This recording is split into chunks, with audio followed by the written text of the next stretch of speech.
Okay fine then, let's begin. क्या discuss करे थे अपन कल जावा में? आई थिंक अपन ने कल ऑब्जेक्ट ओरिएंटेड प्रोग्रामिंग के रिगार्डिंग थोड़ा बहुत डिस्कशन स्टार्ट किया था, मतलब कुछ कंसेप्ट जो भी काम में आते हैं ऑब्जेक्ट ओरिएंटेड प्रोग्रामिंग में। दैट इज अपन ने पहले बात की थी तीन चीजों की, क्लास, ऑब्जेक्ट और रेफरेंस वेरिएबल। एक बार अगर अपन क्विकली इसको रिवाइज करें आज का सेशन स्टार्ट करने से पहले, तो फिर अपन ने क्या डिस्कस किया था? क्लास क्या होता है actually? Class obviously logical existence होती है। लॉजिकल एग्जिस्टेंस का मतलब ये रियल वर्ल्ड में एग्जिस्ट नहीं करता है, राइट? ऑब्जेक्ट ऑब्वियसली किस तरीके की एग्जिस्टेंस होती है? Physical existence. फिजिकल एग्जिस्टेंस होने का मतलब ऑब्जेक्ट आपका रियल वर्ल्ड में एग्जिस्ट करता है। कोई भी रियल वर्ल्ड में जो एग्जिस्ट करता है उसको अपन क्या बोलेंगे? ऑब्जेक्ट। रेफरेंस वेरिएबल क्या होता है? तो ऑब्वियसली रेफरेंस वेरिएबल हमेशा किसको पॉइंट करता है? ऑब्जेक्ट को। और अगर आपको ऑब्जेक्ट पे कुछ भी ऑपरेशन करना है तो आप किसके थ्रू कर सकते हो? रेफरेंस वेरिएबल के थ्रू कर सकते हो, राइट? तो ये पॉइंट अपन ने कल डिस्कस किए थे। उसके बाद अपन ने ये भी फिगर आउट किया था क्लास और ऑब्जेक्ट के बीच में कैसा रिलेशन होता है? One two many. इसका मतलब एक क्लास के करस्पॉन्डिंग कितने ऑब्जेक्ट हो सकते हैं? मल्टीपल। अपन ने ये भी फिगर आउट किया था कि ऑब्जेक्ट और रेफरेंस वेरिएबल के बीच में कौन सा रिलेशन होता है? यहाँ पर भी वन टू मैनी। इसका मतलब एक ऑब्जेक्ट के करस्पॉन्डिंग मल्टीपल रेफरेंस वेरिएबल आपके हो सकते हैं, राइट? ओके, सो याद रखने का जो तरीका अपन ने देखा था कि आपको खाली एक एग्जांपल याद रखने की रिक्वायरमेंट है, जहां पे अपन ने बोला था कि मेन्यू कार्ड को आप रिलेट करो किससे? क्लास से। और जो भी आप पर्टिकुलर जो भी यूनिट है, वेदर आपका टीवी है, एसी, उसको किससे रिलेट करो? ऑब्जेक्ट से। और जो भी उसका रिमोट है उसको आप किससे रिलेट कर सकते हो? रेफरेंस वेरिएबल से, ताकि आपको एक भी चीज याद रखने की रिक्वायरमेंट नहीं पड़ेगी। उसके बाद फिर अपन ने क्लास की एक और डेफिनेशन बनाई थी। जब अपन ने सिंटेक्स देखा था कि क्लास लिखते कैसे, तो अपन ने बात की थी कि क्लास के अंदर क्या होता है? मेथड होती है और वेरिएबल होता है। तो फिर अपन ने बोला था इसका मतलब अपन क्लास को क्या बोल सकते हैं? एनकैप्सुलेशन करता है किसको? मेथड और वेरिएबल को। उसके बाद फिर अपन ने डिस्कशन करना स्टार्ट किया था कि अपन डिस्कस करते हैं कि वेरिएबल क्या होता है, राइट? तो जहां पे अपन ने वेरिएबल के रिगार्डिंग जो डिस्कशन करना स्टार्ट किया था, वहां पे अपन ने ये बात की थी कि जावा में एक्चुअली जो वेरिएबल होते हैं उनको दो कैटेगरी में डिवाइड किया गया है। एक होता आपका डिवीजन 1, राइट? और एक होता आपका डिवीजन 2, राइट? डिवीजन फर्स्ट में एक्चुअली क्या होता है? वेरिएबल के अंदर वैल्यू किस तरीके की है, type of value. Division first जो फोकस करता है वो टाइप ऑफ वैल्यू पे फोकस करता है, और डिवीजन सेकंड जो फोकस करता है वो दो फैक्टर पे फोकस करता है। कौन कौन सा? एक तो पोजीशन और दूसरा बिहेवियर, राइट? पोजीशन और बिहेवियर। डिवीजन 1 में फिर अपन ने देखा था कि टाइप ऑफ वैल्यू के बेसिस पर डिवीजन 1 में कितने तरीके की चीजें होती है? दो। एक तो आपका कौन सा? प्रिमिटिव वेरिएबल, और एक आपका कौन सा? Reference variable. और डिवीजन सेकंड में अपन ने देखा था कि टोटल कितने तरीके के होते हैं? तीन। एक इंस्टेंस वेरिएबल, एक आपका स्टैटिक वेरिएबल, और तीसरा आपका लोकल वेरिएबल। फाइन। यहाँ पे इतना सारा अपन ने कल डिस्कस किया था। मैंने आपको बोला था फॉर द एक्सट्रीम इंपॉर्टेंट, पूरी अगर जावा की बात करोगे, दैट इज इंस्टेंस और स्टैटिक वेरिएबल में क्या डिफरेंस होता है, राइट? तो अपन आज यही से स्टार्ट करेंगे, ये अपन फिगर आउट करने की ट्राई करेंगे कि इंस्टेंस और स्टैटिक वेरिएबल में क्या डिफरेंस होता है। अपन इसको एक पूरा फ्लो में लेके जाएंगे। पहले अपन मल्टीपल पॉइंट्स अपन फिगर आउट करने की ट्राई करेंगे इंस्टेंस वेरिएबल के रिगार्डिंग, और फिर अपन इसको कंट्रास्ट करेंगे किसके साथ? स्टैटिक वेरिएबल के साथ। तो एक एक पॉइंट अपन फिगर आउट करेंगे दोनों पे, जिसके बाद किसी भी लेवल पे कुछ भी नहीं बचेगा, वेदर आप फ्रेशर पे रिप्रेजेंट कर रहे हो, एक्सपीरियंस पे कर रहे हो, या फिर आप नॉर्मल कंपनी या टीयर 1 कंपनी के लिए कर रहे हो। इवन किस तरीके से आंसर देना लास्ट में मैं आपको ये बताऊंगा। और जहां पे मैंने आपको कल भी बोला था एक क्वेश्चन सफिशिएंट होगा आपका पूरा इंटरव्यू प्रोसेस एंड करने के लिए, राइट? तो चलिए बात करेंगे अपन इस पे। तो सबसे इंपॉर्टेंट सेशन अपन स्टार्ट करते हैं, और अपन स्टार्ट करेंगे इंस्टेंस वेरिएबल के साथ। तो यहाँ तक सब कुछ क्लियर होगा? अपन आज का सेशन स्टार्ट करते हैं। इनकेस कोई भी सेशन आपका पुराना मिस है, मुझे लगता है रिकॉर्डिंग आपके पास रेगुलर आ रही होगी। अगर नहीं और कुछ भी अपडेट्स आपके पास नहीं आ रहा है, तो आपको नंबर भी पता होगा, इस नंबर से आप कम्युनिकेट कर सकते हैं, वेदर वो व्हाट्सएप के थ्रू या फिर वेदर वो कॉल के थ्रू, राइट? Okay fine. चलिए अपन स्टार्ट करते हैं फिर आज का सेशन। सो स्टार्ट करते हैं अपन किसके साथ? इंस्टेंस वेरिएबल के साथ, कि क्या होता है इंस्टेंस वेरिएबल, कैसे आप एक एक पॉइंट को रिलेट करोगे। अपन एक एक पॉइंट फिगर आउट करने वाले सारे इसके रिगार्डिंग, और किस इजीनेस के साथ आप ध्यान रख सकते हो सारे पॉइंट को, वो अपन देखने वाले हैं, राइट? तो क्या होता है instance variable? Observe here, let's suppose एक क्लास अपन लिखते हैं, क्योंकि वेरिएबल किसके अंदर होते हैं? क्लास के अंदर, राइट? इनफैक्ट जावा में हर एक चीज किसके अंदर होती है? क्लास के अंदर, राइट? तो फिर यहाँ पे कैसे लिखते हैं क्लास, उसका सिंटेक्स आपको कल के सेशन से पता है। ऑब्वियसली अगर आपको क्लास लिखना है तो पहले इंडिकेशन देना पड़ेगा, और इंडिकेशन आप कैसे दोगे? बोलो। एक क्लास कीवर्ड के थ्रू आप इंडिकेशन देने वाले हो, जिससे जावा को ये पता चलेगा कि यूजर क्या लिखना चाह रहा है, क्लास लिखना चाह रहा है। चलिए ठीक है, उसके बाद आगे क्या, क्लास का नाम। तो लेट्स सपोज क्लास का नाम मैं रखता हूं स्टूडेंट। आपको पता है किसी का भी नाम क्या होता है, आइडेंटिफायर। तो जब भी नाम दोगे आप अपनी मर्जी से कुछ भी नाम नहीं दे सकते, आपको वो आइडेंटिफायर के रूल्स एंड रेगुलेशन क्या करने पड़ेंगे, फॉलो करने पड़ेंगे, जो कि ऑलरेडी अपन पहले दिन के सेशन में डिस्कस कर चुके हैं। इसके अंदर अपन यहाँ पे कुछ वेरिएबल लिखते हैं, राइट। तो लेट्स सपोज हर एक स्टूडेंट के पास क्या होता है, ऑब्वियसली रोल नंबर होता है। रोल नंबर कौन से टाइप का होता है, इंटीजर। तो लेट्स सपोज मैं एक वेरिएबल लिख रहा हूं इंट, और कौन सा वेरिएबल का नाम क्या है, रोल नंबर। मैंने आपको बोला था वेरिएबल का नाम या किसी का भी नाम कैसा देना चाहिए जो कि क्या हो, रीडेबल। तो ऑब्वियसली रोल नंबर देना रीडेबल है, क्योंकि कोई भी देखेगा नीचे तो उसको पता चल जाएगा कि रोल नंबर में क्या स्टोर हो रहा होगा, रोल नंबर। एबीसी XYZ इसको आपको अवॉइड करने की रिक्वायरमेंट है। देखो देने को मैं क्लास को नाम ए भी दे सकता था, बी भी दे सकता था, बट वो सिग्निफिकेंट नहीं है। मैंने क्लास को नाम क्या दिया, स्टूडेंट, ताकि किसी को भी देख के पता चलेगा स्टूडेंट रिलेटेड जितनी एक्टिविटी होगी वो इस क्लास के अंदर लिख रखी होगी, राइट। तो that is the feasible way. Okay, now यहाँ पे एक और बात करते हैं। हर एक स्टूडेंट के पास क्या होगा, नाम भी होगा। नाम कैसा होता है, स्ट्रिंग। तो फिर यहाँ पे स्ट्रिंग और उसके बाद वेरिएबल का नाम मैं क्या लिखता हूँ, नेम ही लिखता हूँ, ताकि अगेन रीडेबल। और भी बहुत सारी चीजें होगी, लेकिन अभी अपन दो ही वेरिएबल की बात करते हैं कि हर एक स्टूडेंट के पास क्या होगा, एक तो रोल नंबर और एक क्या होगा, नेम। चलिए इसी फैक्टर पे अपन ढूंढने की ट्राई करेंगे। अब देखिए ये आपने क्लास बना दी, फाइन। अब क्लास, ऑब्वियसली क्लास क्या होता है, लॉजिकल एग्जिस्टेंस। कुछ भी ये रियल वर्ल्ड में एग्जिस्ट नहीं कर रहा है, राइट। अब जैसे मान लो पहला स्टूडेंट आया, मान लो मैं बोलूं कि पहले स्टूडेंट का रोल नंबर 1 है और नाम क्या है, एबीसी। तो क्या आप उसको टच करके देख सकते हो, यस, क्योंकि पहला स्टूडेंट आया, इसका मतलब वो क्या है, ऑब्जेक्ट। पहला ऑब्जेक्ट आया, क्योंकि रियल एग्जिस्टेंस किसकी होती है कल के सेशन से, ऑब्जेक्ट की। तो पहला स्टूडेंट आने का मतलब इस क्लास का पहला ऑब्जेक्ट बना, राइट। क्योंकि जितने भी स्टूडेंट होंगे वो सब किस क्लास से बिलोंग करते होंगे, स्टूडेंट क्लास से। जैसे जितने भी ट्री होंगे वो किस क्लास से बिलोंग करते होंगे, ट्री क्लास से। तो लेट्स से पहला स्टूडेंट आने का मतलब मैं इस स्टूडेंट क्लास का पहला ऑब्जेक्ट बनाता हूं। ऑब्जेक्ट कैसे बनाते हैं ये भी आपको कल के सेशन से पता है, ऑब्जेक्ट का सिंटेक्स। तो चलिए मेरे साथ, स्टूडेंट पहले क्लास का नाम, उसके बाद क्या, रेफरेंस वेरिएबल। लेट्स सपोज पहला स्टूडेंट में नाम देता हूं S1, और देन ऑब्जेक्ट बनाने के लिए कौन रेस्पॉन्सिबल होता है, न्यू। ओके, और उसके बाद कंस्ट्रक्टर। ऑब्वियसली कंस्ट्रक्टर क्या होता है ये अपन ने नहीं पढ़ा था, ये अपन आगे डिस्कस करेंगे, बट सिंटेक्स ऐसा होता है ऑब्जेक्ट क्रिएट करने का, ये आपको पता है। लेट्स सपोज पहला स्टूडेंट आया, राइट। लेट्स सपोज ऐसे ऐसे करके टोटल कितने स्टूडेंट है, 100 स्टूडेंट है। लेट्स से सेकंड स्टूडेंट आया, तो सेकंड स्टूडेंट आने का मतलब एक और ऑब्जेक्ट क्रिएट हुआ। तो एक और ऑब्जेक्ट क्रिएट हुआ, that is new student. Object create करने का सिंटेक्स तो आपको पता ही है। इस तरीके से डॉट डॉट डॉट टोटल मान लो कितने स्टूडेंट है, 100 स्टूडेंट है क्लास में। 100 स्टूडेंट का मतलब 100 ऑब्जेक्ट है। Let's suppose S100 equal to new student. मैंने आपको कल एक और चीज बोली थी, और वो ये बोला था मैंने आपको कि ऑब्वियसली सबसे पहले आपको क्या देखने की रिक्वायरमेंट है, जब भी कभी ऑब्जेक्ट बने, अगर आप चाहते हो कि आप हर एक क्वेश्चन का आंसर दे पाओ, कभी भी कॉम्प्लेक्सिटी फील नहीं करो, तो मैंने आपको कल बोला था ऑब्जेक्ट बनते ही आपको पता है क्या करने की रिक्वायरमेंट है। देखो आपको पता क्या करने की रिक्वायरमेंट है, ये ऑब्जेक्ट बना, पहले वाला कौन पॉइंट कर रहा है उसको, S1। Okay, S1।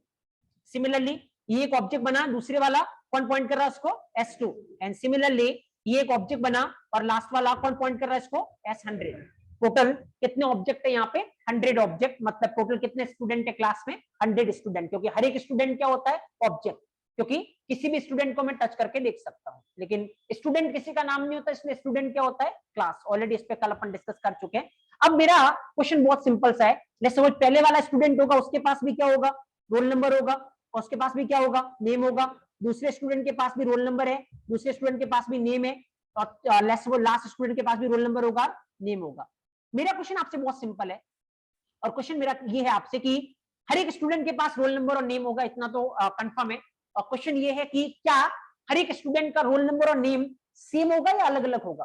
ऑब्वियसली अलग अलग होगा। लेट्स सपोज पहले स्टूडेंट का रोल नंबर 1 है और नेम क्या है, ABC, सपोज कुछ भी, और दूसरे वाले का रोल नंबर 2 है, नेम मान लो XYZ। लेट्स सपोज लास्ट वाले का रोल नंबर 100 है और नेम मान लो PQR, राइट। तो हर एक स्टूडेंट का रोल नंबर और नेम क्या है, अलग अलग, राइट। तो चलिए अब अगर इतनी स्टोरी समझ पाए हो तो मैं अभी आपको बस खाली इतना बोलूंगा कि जो भी इस पिक्चर में, इस पूरी स्टोरी में रोल नंबर और नेम की बात अपन कर रहे हैं, वो रोल नंबर और नेम कैसे वेरिएबल है, इंस्टेंस वेरिएबल। अगर मैं आपको ये बोलूं कि इस पूरी स्टोरी में रोल नंबर और नेम इंस्टेंस वेरिएबल है, और उसके बाद अगर मैं आपसे ये बोलूं कि रिलेट करके अब मेरे को इसका आंसर दो कि इंस्टेंस वेरिएबल किसको बोलते हैं, तो आपका आंसर क्या होगा?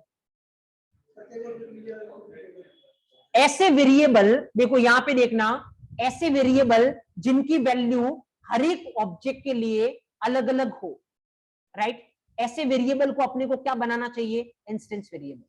मतलब अगर किसी वेरिएबल की वैल्यू हर एक ऑब्जेक्ट के लिए अलग अलग है, इंडिविजुअल है, तो उसको अपने को क्या बनाना चाहिए? Instance variable. पहला पॉइंट। तो अगर पहला पॉइंट आपसे पूछा जाए इंस्टेंस वेरिएबल कब बनाने की रिक्वायरमेंट है, या फिर ये पूछा जाए कि ये आप कैसे डिसाइड करोगे कि किसी वेरिएबल को इंस्टेंस बनाना है या नहीं बनाना है, तो आपका आंसर क्या होगा? सिंपल सी बात है, मेरे को एक चीज देखना है, हर एक के लिए सेम है या डिफरेंट है। अगर हर एक ऑब्जेक्ट के लिए वैल्यू डिफरेंट है तो उसको क्या बनाना? अपने को इंस्टेंस बनाना है। चलिए पहले क्वेश्चन का आंसर तो है। दूसरा, चलिए मैं आपसे ये पूछता हूं, इंस्टेंस वेरिएबल की हर एक ऑब्जेक्ट के लिए अलग अलग कॉपी बनती है या एक ही कॉपी बनती है सबके लिए?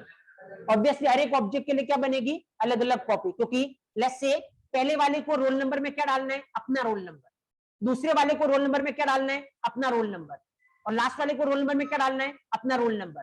तो कितनी कॉपी बनानी पड़ेगी? 100 स्टूडेंट है तो 100 कॉपी बनानी पड़ेगी। 100 कॉपी का मतलब मैं ऐसा बोलना चाह रहा हूं कि जैसे देखो, अगर मान लो आपने ऐसा लिखा इंट a इक्वल टू 10, इससे क्या होगा? एक a नाम का वेरिएबल बनेगा, इसमें कितनी वैल्यू स्टोर होगी? 10। अगर आपने अगली लाइन में ऐसा लिखा a इक्वल टू 20, तो पता है क्या होगा? ए में क्या चला जाएगा? 20। तो जो पुराना पड़ा है वो हट जाएगा और इसमें क्या चला जाएगा? 20। तो अगर मान लो रोल नंबर की एक ही कॉपी हुई तो उससे पता है क्या होगा?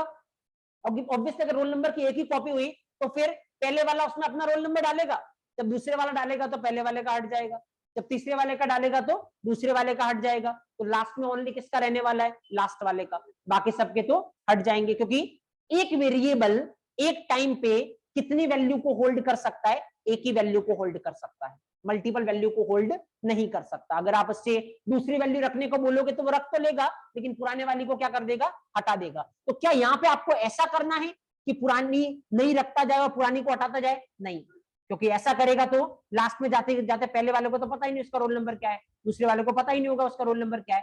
तो ऑब्वियसली अगर आपको ऐसा नहीं करना है तो रोल नंबर की कितनी कॉपी बनानी पड़ेगी? 100 कॉपी, क्योंकि कितने स्टूडेंट है टोटल? 100 स्टूडेंट। आपको नेम की कितनी कॉपी बनानी पड़ेगी? 100 कॉपी, क्योंकि टोटल कितने स्टूडेंट है? 100 स्टूडेंट। तो इसका मतलब अगर मैं यहां से सेकंड क्वेश्चन आपसे पूछूं कि इंस्टेंस वेरिएबल की हर एक ऑब्जेक्ट के लिए सेपरेट कॉपी क्रिएट होती है, पहला पॉइंट है। दूसरा पॉइंट है कि हर एक ऑब्जेक्ट के लिए क्या क्रिएट होती है? Separate copy. मतलब अगर 100 ऑब्जेक्ट है और अगर कोई इंस्टेंस वेरिएबल है तो इसका मतलब उसकी कितनी कॉपी क्रिएट होगी? 100 कॉपी। 200 ऑब्जेक्ट है तो 200 कॉपी, क्योंकि हर एक ऑब्जेक्ट उसमें अपनी अलग अलग वैल्यू रखेगा। क्योंकि सिंपल सी बात है ना, इंस्टेंस आपने क्यों बनाया है? क्योंकि हर एक ऑब्जेक्ट को अपनी अलग अलग वैल्यू रखनी है, और हर एक को अपनी अलग अलग वैल्यू रखनी है तो हर एक के पास अपनी सेपरेट क्या होनी चाहिए? कॉपी होनी चाहिए। तो सेकंड पॉइंट क्या इंस्टेंस वेरिएबल के रिगार्डिंग? हर एक ऑब्जेक्ट के लिए क्या बनती है? Separate copy. चलिए तीसरा पॉइंट मैं आपसे पूछता हूं, तीसरा पॉइंट आप मेरे को बताना। चलिए अगर मैं आपसे ये बोलूं इंस्टेंस वेरिएबल कब क्रिएट होगा, तो आपका आंसर क्या होगा इसका? ऑब्वियसली मैं आपको बोलूं कि अगर एक भी स्टूडेंट नहीं है तो क्या किसी का रोल नंबर या नेम होगा? नहीं। ऑब्वियसली जब पहला स्टूडेंट आएगा तो उसके पास क्या होगा? उसका रोल नंबर होगा और उसका नेम होगा। जब दूसरा स्टूडेंट आएगा तो उसके पास उसका रोल नंबर होगा और नेम होगा। पहला स्टूडेंट आएगा मतलब पहला ऑब्जेक्ट आएगा, तो उसके साथ रोल नंबर भी आएगा और नेम भी आएगा। तो इसका मतलब रोल नंबर और नेम कब आ रहे हैं? जब ऑब्जेक्ट आ रहा है। इसका मतलब इंस्टेंस वेरिएबल कब क्रिएट होगा? जब आपका क्या क्रिएट होगा? ऑब्जेक्ट क्रिएट होगा। कब डिस्ट्रॉय होगा? जैसे मान लो पहले वाला स्टूडेंट को कॉलेज से, मान लो उसका कॉलेज खत्म हो गया सपोज, तो उसका रोल नंबर हट जाएगा कॉलेज की लिस्ट से और उसका नेम भी हट जाएगा कॉलेज की लिस्ट से। तो कब हट रहा है उसका रोल नंबर और नेम? जब वो स्टूडेंट खुद जा रहा है। इसका मतलब जब वो ऑब्जेक्ट जा रहा है। ऑब्जेक्ट जाने का मतलब जब ऑब्जेक्ट डिस्ट्रॉय हो रहा है। तो इसका मतलब इंस्टेंस वेरिएबल कब क्रिएट होता है? जब आपका ऑब्जेक्ट क्रिएट होगा। इंस्टेंस वेरिएबल कब डिस्ट्रॉय होता है? जब आपका ऑब्जेक्ट डिस्ट्रॉय होगा। इसका मतलब कोई आपसे इस तरीके से भी पूछ सकता है इंटरव्यू में कि इंस्टेंस वेरिएबल का स्कोप कितना होगा या इंस्टेंस वेरिएबल की लाइफ कितनी होगी। इनडायरेक्टली अगर किसी को क्वेश्चन पूछना हो तो आंसर क्या होगा? जितनी लाइफ या जितना स्कोप किसका होगा? ऑब्जेक्ट का। क्योंकि बिना ऑब्जेक्ट के कौन नहीं रह सकता? इंस्टेंस वेरिएबल नहीं रह सकता, क्योंकि इंस्टेंस वेरिएबल बनेगा कब? जब ऑब्जेक्ट बनेगा। ऑब्जेक्ट नहीं है तो वो है ही नहीं। तो इसका मतलब इंस्टेंस वेरिएबल स्ट्रांगली एफिलिएटेड है किससे? ऑब्जेक्ट से। जब ऑब्जेक्ट है तभी क्या आने वाला? आपका इंस्टेंस वेरिएबल आने वाला है। अब कितने पॉइंट हो गए टोटल? 3। चलिए एक चौथा पॉइंट और फिगर आउट करने के ट्राई करते हैं, और ये थोड़ा हाई लेवल का पॉइंट है, अभी आप इतना इसको फील नहीं कर पाओगे, लेकिन मैं आगे चल के अपन एक टॉपिक पढ़ेंगे जहां पे इसको आप अच्छे से फील करोगे। जब भी बात करते हैं अपन मेमोरी की, राइट, ऑब्वियसली वेरिएबल को हमेशा क्या चाहिए, मेमोरी चाहिए, राइट। तो जब भी बात करते हैं मेमोरी की, तो ऑब्वियसली जावा के प्रोग्राम को कौन चलाता है, जावा के प्रोग्राम को चलाने वाले सॉफ्टवेयर का नाम होता है जेवीएम, राइट। अपन पूरा एक चैप्टर पढ़ेंगे, ऑल द फ्रेशर लेवल पे रिक्वायरमेंट नहीं है, लेकिन अपन हाईएस्ट लेवल पे एक चैप्टर पढ़ेंगे, क्योंकि आप इवन एक चीज नोटिस करना, किसी को 4-5 साल का इंडस्ट्री में एक्सपीरियंस है, उससे पूछना कि जेवीएम क्या होता है, खाली 2 आंसर मिलेंगे, एक तो जावा के प्रोग्राम को चलाता है, और दूसरा क्या, Java virtual machine, right, full form. बाकी एक्चुअली जेवीएम क्या होता है, कम से कम अपन 10-12 घंटे इस पर डिस्कस करेंगे आगे चल के, राइट। मैं आपको बताऊंगा एक पॉइंट, एक पार्ट खोल के कि एक्चुअली इस तरीके से चलता है, इस तरीके से प्रोसेस होती है, राइट, सो दैट आप हर एक चीज को प्रैक्टिकली रिलेट कर पाओगे। बट अभी के लिए अपना ये कंसर्न नहीं, अपना ये डिस्कशन पॉइंट नहीं है, अभी मैं जस्ट आपको ये बता रहा हूँ जावा के प्रोग्राम को कौन चलाता है, जेवीएम।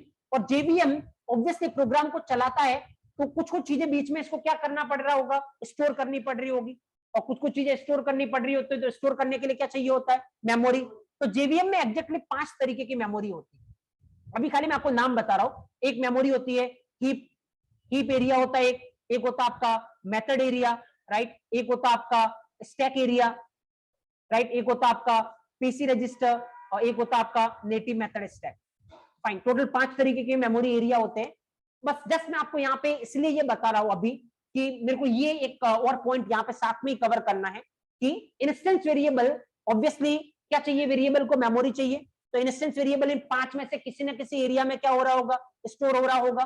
तो क्वेश्चन मेरा ये है, इन 5 में से इंस्टेंस वेरिएबल कौन से एरिया में स्टोर होता है, तो आंसर आपका है हीप एरिया। तो चौथा पॉइंट क्या है, इंस्टेंस वेरिएबल कौन से एरिया में स्टोर होता है, हीप एरिया। अभी अपना डिस्कशन ये नहीं है कि हीप एरिया क्या होता है, ये अपन आगे डिस्कस करेंगे। पर चलिए एक क्वेश्चन मैं आपसे पूछता हूँ, इंस्टेंस वेरिएबल कहां पे स्टोर होता है, मैंने आपको आंसर दे दिया, कहां पे स्टोर होता है, हीप एरिया में।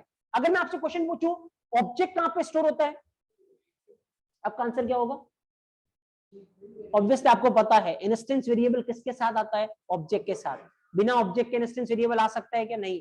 तो ऑब्वियसली इंस्टेंस वेरिएबल ऑब्जेक्ट के साथ रहेगा। तो अगर मैं आपको ये बोल रहा हूँ कि इंस्टेंस वेरिएबल हीप एरिया में रहेगा, तो उससे पहले ऑब्जेक्ट कौन से एरिया में होगा, हीप में, क्योंकि अगर ऑब्जेक्ट नहीं है तो इंस्टेंस वेरिएबल है ही नहीं। ये बात तो अपन डिस्कस कर चुके हैं, क्योंकि कोई भी स्टूडेंट नहीं है तो क्या किसी के पास रोल नंबर नेम होगा, नहीं। तो सिंपल से स्टोरी है, ऑब्जेक्ट कहां पे रहता है, हीप एरिया में, इंस्टेंस वेरिएबल भी कहां पे रहता है, हीप एरिया में, राइट। तो देखो मैं आपको बताता हूं एक्चुअल तरीका, किस तरीके से आप क्वेश्चन को घुमा सकते हो। मान लो आपसे पूछा गया कि व्हाट इज ऑब्जेक्ट या what do you mean by object, आप क्या आंसर करोगे। मान लो आपने सिंपल आंसर किया एनी रियल वर्ल्ड एंटिटी या ऑब्जेक्ट हैविंग फिजिकल एग्जिस्टेंस, आपने ये आंसर कर दिया और यहाँ पे खत्म कर दिया, मान लो सपोज करो। अगला क्वेश्चन स्कोप नहीं छोड़ा आपने सामने वाले के पास, क्योंकि अब उसको अपना क्वेश्चन चेंज करना पड़ेगा, क्योंकि ऑब्जेक्ट हैविंग फिजिकल एग्जिस्टेंस पे क्या क्वेश्चन करेगा, जरा जरा ये कर लेगा कि फिजिकल एग्जिस्टेंस का मतलब क्या होता है, तो आप क्या बोलोगे, जो रियल वर्ल्ड में एग्जिस्ट करता है। तो बात इस पे खत्म हो जाएगी। अब देखो आपको कैसे आंसर करना चाहिए अगर आप एक्सपर्ट लेवल पे आंसर कर रहे हो। देखिए जैसे पूछा गया what do you mean by object, आप बोलोगे let's suppose object having physical existence and exactly object store inside heap area and also instance variable will be stored in the heap area as a part of object. यहां से पता आपने खुद के लिए कितने क्वेश्चन जनरेट किए। पहली बात तो हीप एरिया क्या होता है, दूसरी बात इंस्टेंस वेरिएबल क्या होता है। तो अब पूरा इंटरव्यू खाली अगर उसने पहला क्वेश्चन ये पूछा आपसे ऑब्जेक्ट क्या होता है, तो अब आई एम डैम श्योर कि हीप और इंस्टेंस वेरिएबल को छोड़ के अगला क्वेश्चन बनने का टाइम भी नहीं बचेगा उसके पास, क्योंकि इतना कुछ वो डिस्कशन इसमें कर पाएगा।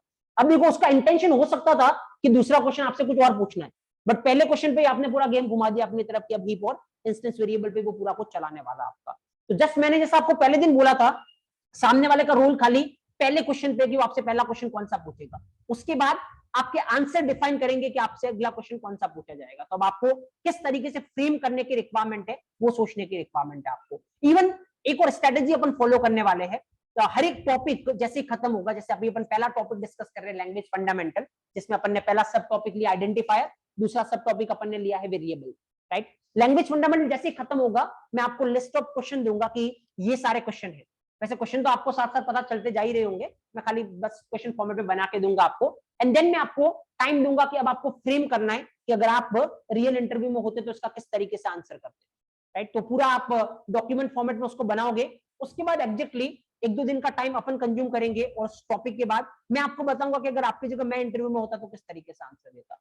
सो दैट आप रिलेट कर पाओगे कहां पे आप एंड कर रहे हो और कहां पे आपको करना चाहिए इन ऑर्डर कि आपका इंटरव्यू कैसे चले, राइट। तो उसके बाद आप धीरे धीरे ऑटोमेटिक वो आपका कमांड आ जाएगा कि किस तरीके से क्वेश्चन को छोड़ना है उसके आंसर को, राइट। और अब ऑब्वियसली अगर आपका इस प्रोग्राम में सिलेक्शन होता है तो फिर जैसे आज सैटरडे फिर भी आज सेशन चल रहा है, लेकिन उस टाइम पे ओनली मंडे टू फ्राइडे आपके सेशन चलेंगे और हर एक सैटरडे को आपका मॉक इंटरव्यू होगा।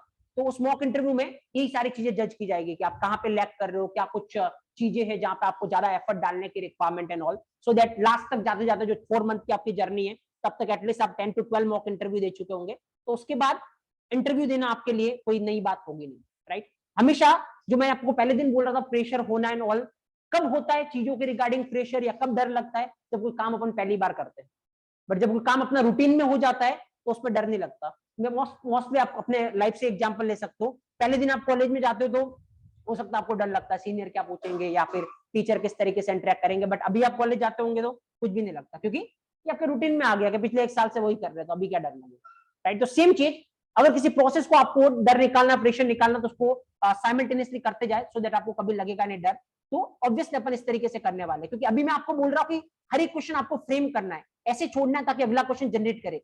लेकिन अगर इंटरव्यू में बैठ के आप ये सोचने लगोगे कि मेरे को छोड़ना है ऐसे पे, मेरे को छोड़ना है ऐसे पे, तो एक और थोड़ा प्रेशर आप पे क्रिएट करेगा।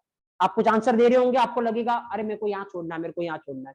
तो इस प्रोसेस को भी पूरा अपने को हैबिट में लाना पड़ेगा, इसीलिए हर एक चैप्टर के बाद अपन इस तरीके से प्रैक्टिस करने वाले, राइट। तो चलिए फिलहाल तो अपन वापस आते हैं इस पे और यहाँ पे अपन डिस्कस करते हैं एक बार। तो 4 पॉइंट डिस्कस किया, क्विकली एक बार समराइज करते हैं, उसके बाद कुछ और पॉइंट्स के साथ चलेंगे। चलिए पहला पॉइंट क्या है, कब बनाने की रिक्वायरमेंट है इंस्टेंस वेरिएबल। अगर किसी वेरिएबल की value object to object change हो रही है तो अपन इसको क्या बनाएंगे, instance variable. That's the first thing. Second one, अगर मैं आपको बोलूं कि इंस्टेंस वेरिएबल कि हर एक ऑब्जेक्ट के लिए एक ही कॉपी क्रिएट होती है, सेपरेट कॉपी, ऑब्वियसली हर एक ऑब्जेक्ट के लिए सेपरेट कॉपी क्रिएट होने वाली है। तीसरा पॉइंट, इंस्टेंस वेरिएबल कब क्रिएट होते हैं, जब आपका ऑब्जेक्ट क्रिएट होगा। कब डिस्ट्रॉय होगा, जब आपका ऑब्जेक्ट डिस्ट्रॉय होगा। इसका मतलब इंस्टेंस वेरिएबल का स्कोप कितना होता है, जितना ऑब्जेक्ट का स्कोप होता है। नंबर 4, इंस्टेंस वेरिएबल एग्जैक्टली कौन से मेमोरी एरिया में स्टोर होते हैं, हीप एरिया में। चलिए पहले कुछ पॉइंट लिख लीजिए, उसके बाद फिर अपन आगे चलते हैं।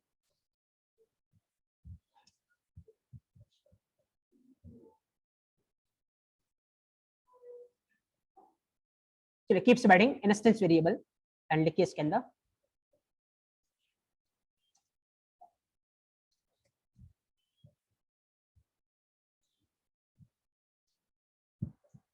first point, if the value of a variable if the value of a variable if the value of a variable is changing from object to object, if the value of a variable is changing from object to object, then it is recommended to define that variable as instance variable. If the value of a variable is changing from object to object, then it is recommended to define that variable as instance variable. Second point,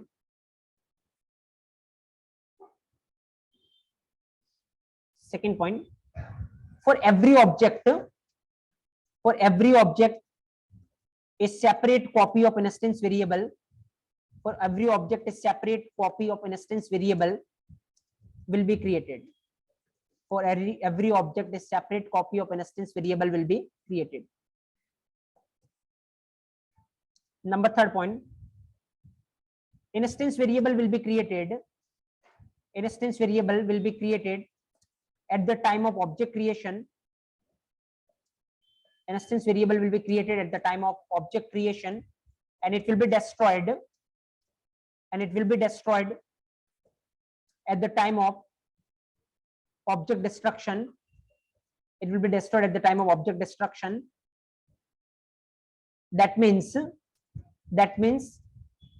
scope of instance variable is exactly same as scope of object.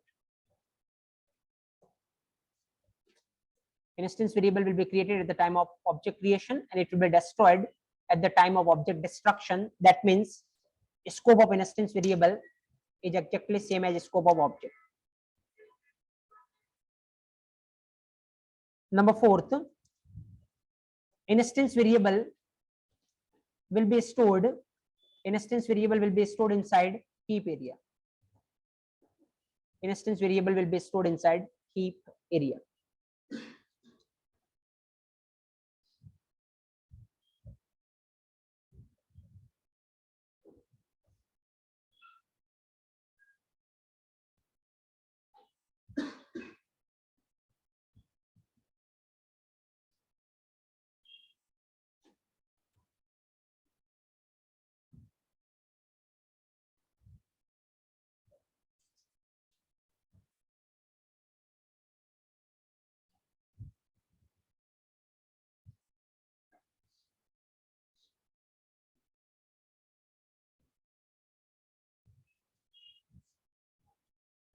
Okay,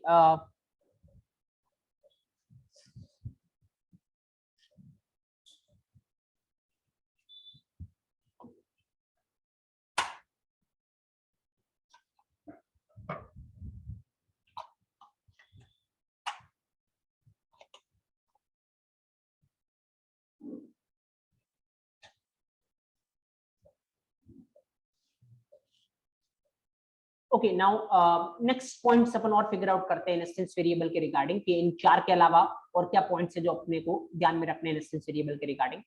चलिए और points figure out करता, थोड़ा practically move करने की try करते हैं so that और ज्यादा आप अच्छे से फील कर पाओगे उन पॉइंट्स को। चलिए क्या मतलब है ऑब्जर्व हियर।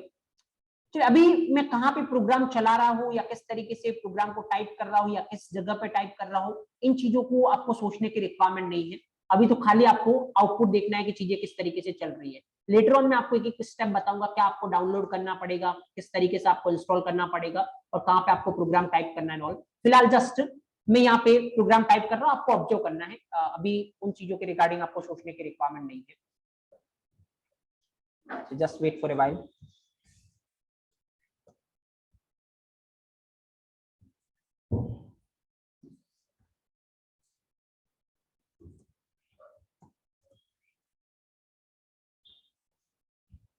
ओके नाउ यहाँ पे देखिए सबसे पहले लेट्स सपोज कि अपने को क्या करने की रिक्वायरमेंट है, class, right, obviously class, let's suppose student, fine, okay. तो यहाँ पे यस अब क्या करने की रिक्वायरमेंट है, यहाँ पे इंट एक पहला एक था कौन सा, रोल नंबर। देखिए इंस्टेंस वेरिएबल अगर आपको बनाना है तो इंस्टेंस वेरिएबल को डायरेक्टली किसके अंदर लिखने की रिक्वायरमेंट है, क्लास के अंदर। अगर आप डायरेक्टली क्लास में कोई वेरिएबल बनाओगे तो वो कौन सा वेरिएबल होगा, इंस्टेंस वेरिएबल। अभी थोड़ा याद आ रहा है, अपन ने थोड़ी देर पहले पढ़ा था डिवीजन 2 कुछ बोल रहा था। डिवीजन 2 क्या बोल रहा था एक्चुअली, कि वेरिएबल किस बेसिस पे डिसाइड होगा, ऑब्वियसली पोजीशन और दूसरा बिहेवियर। तो अभी देखो पोजीशन वाली बात आ गई कि इंस्टेंस वेरिएबल किसके अंदर होना चाहिए, क्लास के अंदर। मतलब उसकी पोजीशन कहां पे होनी चाहिए, डायरेक्ट क्लास के अंदर। अगर आप डायरेक्ट क्लास के अंदर किसी वेरिएबल को बनाओगे तो वो कौन सा वेरिएबल है, इंस्टेंस, राइट, ओके। अब ये एक पहला इंस्टेंस वेरिएबल है। दूसरा एक और मान लो हर एक स्टूडेंट के पास क्या होगा, नेम। चलिए तो यहाँ पे दोनों ही वेरिएबल को, रोल नंबर और नेम को मैंने डायरेक्ट इसके अंदर बना रखा है, क्लास के अंदर। अगर डायरेक्ट क्लास के अंदर बनाओगे तो वो कौन सा बनेगा, इंस्टेंस वेरिएबल। चलिए ठीक है, ये दो वेरिएबल इंस्टेंस वेरिएबल है, ये तो कोई इशू नहीं है। अब एक चीज मैं यहाँ पे और लिख रहा हूँ, राइट, और वो चीज क्यों लिख रहा हूं मैं, वो थोड़ी देर बाद अपन फिगर आउट करेंगे। पहले मैं यहाँ पे साथ साथ में ऐसा भी कर लेता हूँ, लेट्स सपोज इसमें कोई वैल्यू भी डाल देता हूँ, कितना डाल देता हूँ, 1, और नेम में मान लो मैं कुछ भी वैल्यू डाल देता हूँ, एबीसी सपोज, राइट। अभी वेदर ऐसा करना चाहिए या नहीं करना चाहिए, ये पॉइंट अपन बाद में डिस्कस करेंगे। अभी के लिए तो मैंने जैसे ही इंस्टेंस वेरिएबल बनाया ना, साथ में उसको क्या दे दी, वैल्यू भी दे दी। वेदर ये फिजिबल प्रोसेस है या नहीं, थोड़ी देर में बात करेंगे अपन इसके रिगार्डिंग। बट अभी नीचे में एक और लाइन लिख रहा हूं, अभी ये क्या होता है इसके रिगार्डिंग आपको अभी टेंशन लेने की रिक्वायरमेंट नहीं है। देखिए मैंने यहाँ पे कुछ लिखा है, इसको बोलते हैं मेन मेथड। अभी मेन मेथड क्या होता है या मेथड क्या होता है सोचने की रिक्वायरमेंट नहीं है। अभी इवन मैं आपको एक जैसे एक फैक्ट बता रहा हूँ कि अगर आप 3-4 साल का किसी को एक्सपीरियंस उसको भी पूछोगे कि जावा में मेन मेथड क्या होती है, तो आपको एक आंसर मिलेगा कि अगर जावा के प्रोग्राम को चलाना है तो क्या होनी चाहिए, मेन मेथड। दूसरा, हमेशा जावा का प्रोग्राम कहां से चलना स्टार्ट होता है, मेन मेथड से। देखिए दोनों के दोनों स्टेटमेंट पूरी तरीके से गलत है एक्चुअली। न तो मेन हमेशा लिखने की रिक्वायरमेंट है, इस पर बात करेंगे, और दूसरा एक्चुअली ऐसा नहीं है कि जावा का प्रोग्राम किससे स्टार्ट होता है, मेन से। अपन इस पे डिटेल में डिस्कशन करेंगे, कम से कम अपन 1-2 सेशन पूरा कंडक्ट करेंगे इस पे, खाली मेन मेथड पे एटलीस्ट अपने को 1.5 आवर के 2 सेशन रिक्वायरमेंट होगी, जब हम बात करेंगे कि मेन मेथड क्या होता है। एक एक पॉइंट अपन डिस्कस करेंगे, एक एक क्वेश्चन का आंसर आपके पास होगा कि वेदर क्या ये मेन का नाम मैं चेंज कर सकता हूँ, क्या मेन की जगह में मेरा नाम दे सकता हूँ, क्या ये वैलिड है या नहीं है, बात करेंगे अपन इसकी। और क्या ये जो सिंटेक्स आपको दिख रहा है पब्लिक क्या होता है, स्टैटिक क्या होता है, एक एक की बात करेंगे। अभी के लिए ऐसा कुछ होता है, आप ये ध्यान रख लो, क्योंकि अभी अपना टारगेट क्या है, instance variable. Just instance static और लोकल वेरिएबल खत्म करने के बाद अपन किसके पास जाने वाले हैं, मेन मेथड के पास ही जाने वाले हैं। तो फिलहाल ऐसा कुछ होता है। अब इसके अंदर मैं यहाँ पे कुछ लिख रहा हूँ, देखिए जैसे सी में आपको कुछ चीजें प्रिंट करवानी होगी स्क्रीन पे, अगर सी में आपको कुछ चीजें स्क्रीन पे प्रिंट करवानी तो क्या होता है, प्रिंट एफ, राइट। पाइथन में जैसे भी पाइथन का सेशन चल रहा है वहां पे अपन कर भी रहे, पाइथन में अगर आपको स्क्रीन पे कुछ भी चीजें प्रिंट करवानी तो क्या होता है, प्रिंट, राइट।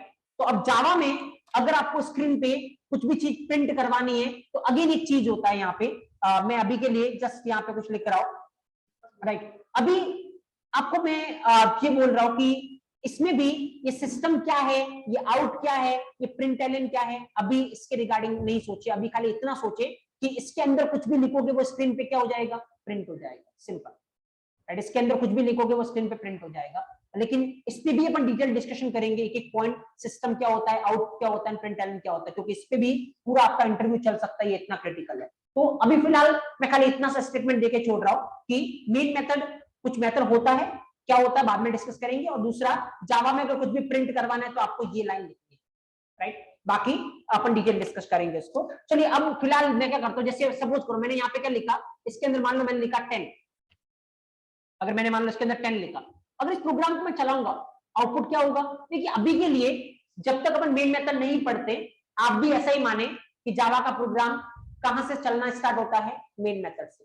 बट वेदर ये स्टेटमेंट सही है या गलत, अभी मैं आपको बोल रहा हूँ स्टेटमेंट गलत है, राइट। तो आगे चल के मैं आपको प्रैक्टिकल प्रूव करके बताऊंगा कि स्टेटमेंट जो लोग बोलते हैं वो बिल्कुल गलत है। अभी तब तक के लिए आप भी यही माने कि प्रोग्राम कहां से चलना स्टार्ट होता है, मेन मेथड से। तो जैसे इस प्रोग्राम को चलाओगे कंट्रोल कहां पे आएगा, मेन मेथड के पास, और इसके अंदर जैसे ही चलेगा आपकी स्क्रीन पे क्या प्रिंट हो जाएगा, 10, और उसके बाद आपकी मेन मेथड क्या हो जाएगी, खत्म, तो आपका प्रोग्राम क्या हो जाएगा, खत्म। तो अगर आप देखोगे तो आउटपुट आपको क्या दिखेगा, स्क्रीन पे 10 दिखेगा। एक बार चला के देखते हैं। अब सवाल अगेन ये भी है, जावा के प्रोग्राम को कैसे चलाना है, अभी आप छोड़िए, अभी खाली मैं आपको ये बोल रहा हूँ, थोड़ा मैंने हिंट दिया था आपको कि जावा का प्रोग्राम जब चलाते तो आपको 2 स्टेप करने होते हैं। पहला स्टेप क्या करना होता है, कंपाइल, और दूसरा स्टेप क्या करना होता है, रन। मैंने थोड़ा सा आइडिया दिया था कि अगर सब कुछ सही है तो क्या हो जाएगा, कंपाइल हो जाएगा, और अगर कंपाइल हुआ तभी आप क्या कर पाओगे, रन कर पाओगे। डायरेक्ट आप क्या नहीं कर पाओगे, रन नहीं कर पाओगे, मतलब स्टेप बाय स्टेप ही आपको चलना पड़ेगा, राइट। तो लेट्स सपोज अभी मैं यहाँ पे पहले कंपाइल करूंगा और उसके बाद रन करूंगा। तो पहले मैं कंपाइल करता हूँ, जावा सी, राइट। कंपाइल करने के लिए ये होता है, अभी इसको डिटेल में डिस्कस करेंगे, अभी तो खाली आउटपुट दिखा रहा हूं मैं आपको। और आपके प्रोग्राम का नाम अपन ने किस नाम से सेव किया है, test.java। तो कंपाइल करते टाइम आपको क्या देना पड़ेगा, प्रोग्राम का नाम। प्रोग्राम का नाम क्या है, test.java। देखिए सब कुछ सही है तो ये कंपाइल हो जाएगा, कोई एरर नहीं देगा। तो यहाँ पे ये हो गया सही कंपाइल, कोई दिक्कत नहीं। तो अब आप क्या करवाओगे, रन, दूसरा स्टेप, रन करवाओगे तब आपको क्या दिखेगा, रिजल्ट दिखेगा। तो चलिए रन करवाते हैं। रन करवाने के लिए जावा, और उसके बाद आपकी क्लास का नाम, क्लास का नाम क्या है, स्टूडेंट, तो आप लिखोगे जावा स्टूडेंट। ये अपन सारा डिटेल में डिस्कस करेंगे, डोंट वरी, अभी खाली मैं आपको इंस्टेंस वेरिएबल दिखा रहा हूं, इसलिए इस पे इतना फोकस करना नहीं है।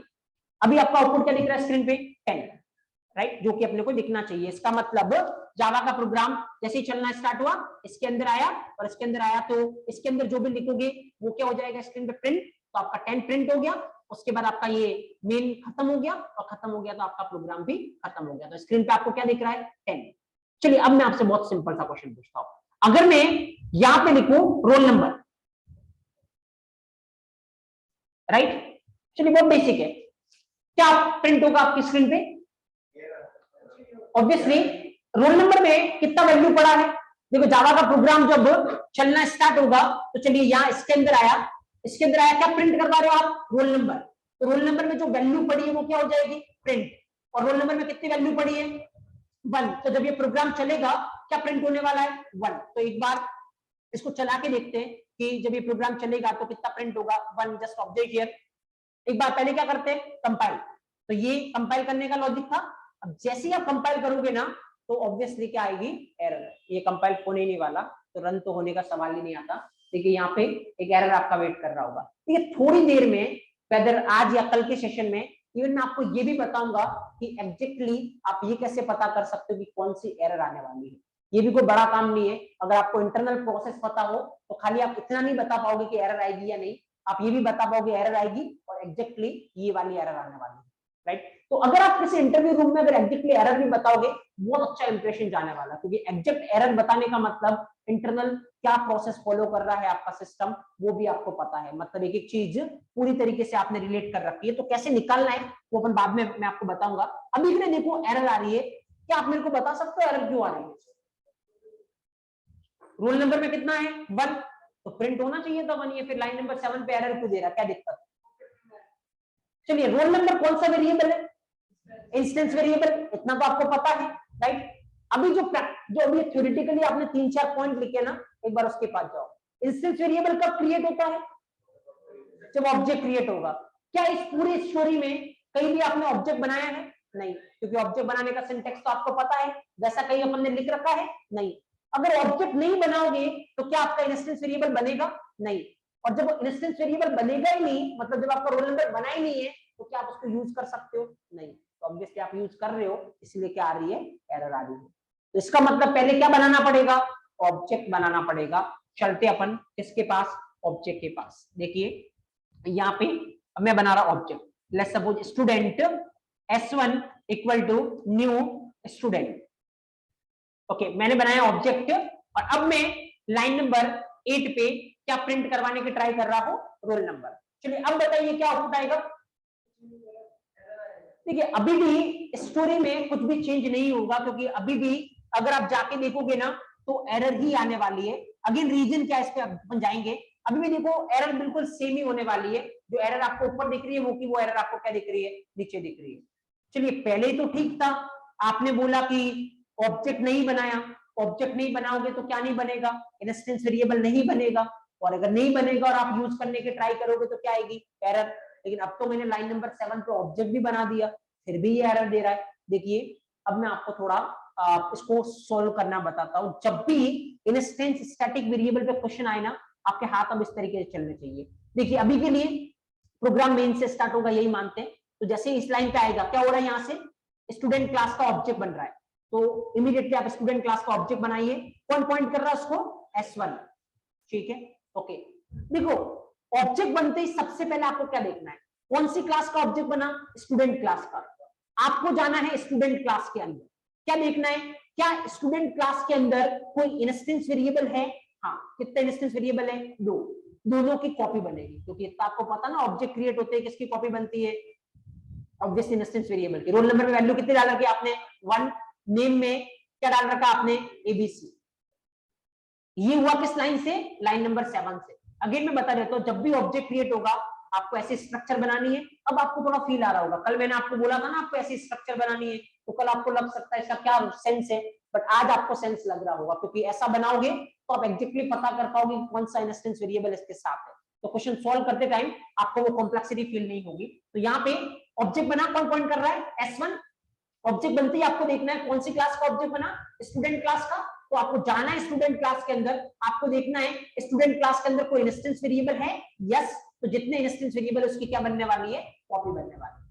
रोल नंबर की कॉपी बनी, नेम की कॉपी बनी। ये लाइन खत्म होगी, कौन सा, लाइन नंबर 7। नीचे आओ लाइन नंबर 8 पे, क्या प्रिंट करवा रहे हो, रोल नंबर। देखिए ये एरर इसलिए दे रहा है क्योंकि प्रॉब्लम है। पता क्या प्रॉब्लम है, देखिए जैसे प्रॉब्लम ये है, मान लो अगर मैं ऐसा करता, ऐसा भी हो ही सकता है, ऑब्जेक्ट कितने बना सकते हो क्लास के, कितने भी बना सकते हो, क्योंकि क्लास और ऑब्जेक्ट के बीच में कौन सा रिलेशन होता है, 1 to many। एक क्लास के कितने ऑब्जेक्ट बन सकते हैं, मल्टीपल। तो चलिए एक और ऑब्जेक्ट बनाते हैं, एक और ऑब्जेक्ट बनाते हैं, student S2 equal to new student. Okay, object here.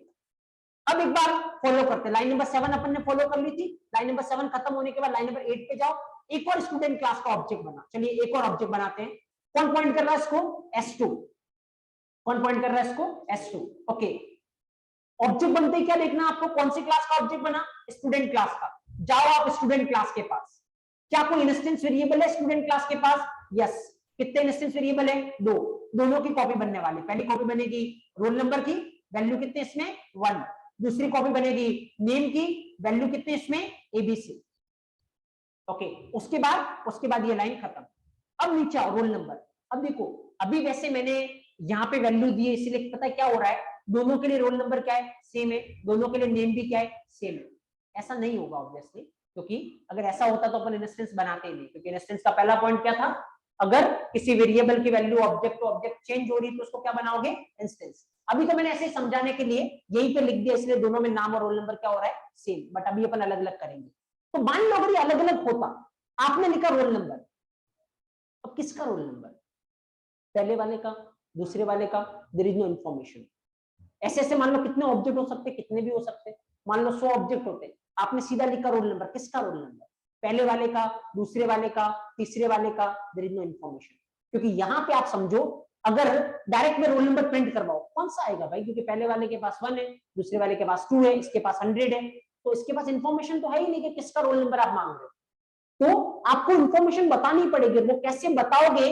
अब देखो आप कैसे बताओगे, मैं आपको बोल रहा हूं। अगर मैं इसको ऐसे लिखूं, S1 डॉट रोल नंबर, अब इसके पास पूरी इंफॉर्मेशन है। पता है क्या? देखो, लोग इसको गलत तरीके से बोलते हैं। अगेन मैं आपको बताता हूं, लोग ऐसे बोलते हैं S1 ऑब्जेक्ट का रोल नंबर। मैं कल आपको बता चुका हूं, S1 ऑब्जेक्ट नहीं है। S1 क्या है? आपका रेफरेंस वेरिएबल। तो इसको कैसे पढ़ोगे? अब कैसे प्रॉपर इंफॉर्मेशन जाएगी जावा के पास? S1 जिस ऑब्जेक्ट को पॉइंट कर रहा है, उस ऑब्जेक्ट का रोल नंबर। तो S1 जिस ऑब्जेक्ट को पॉइंट कर रहा है, उस ऑब्जेक्ट का रोल नंबर कितना है? 1। तो इस लाइन पे कितना प्रिंट होने वाला है? 1। तो इस बार अगर इस प्रोग्राम को आप चलाओगे तो आउटपुट आपका कितना आने वाला है? 1। देखो यहाँ पे, इस बार अगर इस प्रोग्राम को चलाओगे तो कंपाइल प्रॉपर हो जाएगा। देखिए इस बार कोई एरर नहीं है। जैसे आप कंपाइल करोगे, कंपाइल हो गया, और कंपाइल हो गया तो फिर आप क्या कर सकते हो? रन कर सकते हो। जैसे आप रन करोगे, आंसर आपका कितना आ रहा है? जो भी आपने वहां पे डाला था 1, तो ऑब्वियसली आपका आंसर आएगा कितना? 1। That is fine.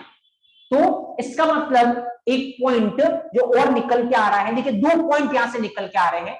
4 point upon already figure out कर चुके थे, 2 पॉइंट और अपन फिगर आउट कर रहे हैं। पहला पॉइंट, इंस्टेंस वेरिएबल को कहां पे लिखना पड़ेगा? डायरेक्ट क्लास के अंदर। दूसरा पॉइंट, इंस्टेंस वेरिएबल को अगर आपको यूज करना है, यूज करने को टेक्निकली बोलते हैं एक्सेस करना है। अगर आपको इंस्टेंस वेरिएबल को एक्सेस करना है तो आप डायरेक्ट नहीं कर सकते, आपको किसके थ्रू करना पड़ेगा? रेफरेंस वेरिएबल के थ्रू। तो इंस्टेंस वेरिएबल को एक्सेस करने का तरीका क्या है? Reference variable. क्यों करना पड़ेगा रेफरेंस वेरिएबल के थ्रू? क्योंकि इंस्टेंस वेरिएबल की हर एक ऑब्जेक्ट के लिए क्या बनती है? अलग अलग कॉपी। तो कौन से ऑब्जेक्ट की बात कर रहे हैं ये बताना पड़ेगा। और ऑब्जेक्ट पे कुछ भी ऑपरेशन करना होता है तो किसके थ्रू बताते हो? रेफरेंस वेरिएबल के थ्रू। इसीलिए यहां पे मैं रेफरेंस वेरिएबल के थ्रू बताता हूं कि S1 जिसको पॉइंट कर रहा है उस ऑब्जेक्ट की किसकी बात कर रहा हूं मैं? रोल नंबर की बात कर रहा हूं। That's a scene. तो 2 पॉइंट और फिगर आउट हो रहे हैं। एक पॉइंट क्या है कि अगर आपको कहां पे डिक्लेयर करने की रिक्वायरमेंट है इंस्टेंस वेरिएबल को, दूसरा कैसे एक्सेस करने की रिक्वायरमेंट है। चलिए, अगर आपको ये समझ में आया है तो फिर मैं आपको एक क्वेश्चन देता हूं और उसको फिर आप फिगर आउट करेंगे क्या आउटपुट होगा। उसको फिगर आउट करेंगे क्या आउटपुट होगा। जस्ट ऑब्जर्व हियर, यहाँ पे मैं यहाँ पे लिखने की ट्राई करता हूँ, आप मेरे को बताना है क्या आउटपुट होगा उसका, ताकि पूरा फ्लो आप प्रॉपर तरीके से समझ पाओगे। जैसे सपोज मैंने लिखा S1 dot roll number equal to 5, right, and S2 dot name equal to PQR, fine. और यहाँ पे मैं सपोज करो कुछ प्रिंट करवा रहा हूँ, आप मेरे को बताना इसका आउटपुट क्या आएगा ना। System dot out dot print ln plus, suppose मैं यहाँ पे लिख रहा हूँ S1 dot roll number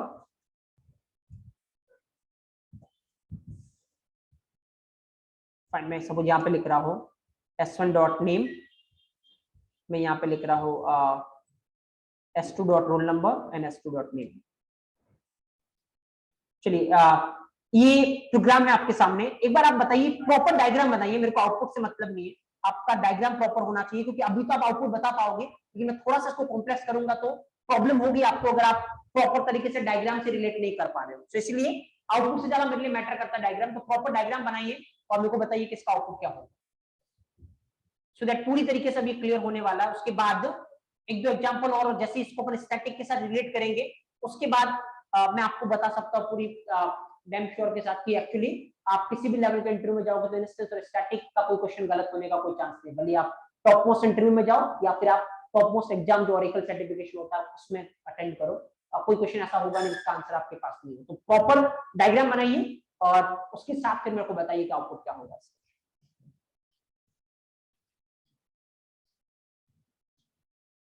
line number 7 की वजह से क्या होगा, लाइन नंबर 8 की वजह से क्या होगा, 9 की वजह से क्या होगा, 10 की वजह से क्या होगा, एंड देन 11 12 13 एंड 14 की वजह से क्या होगा।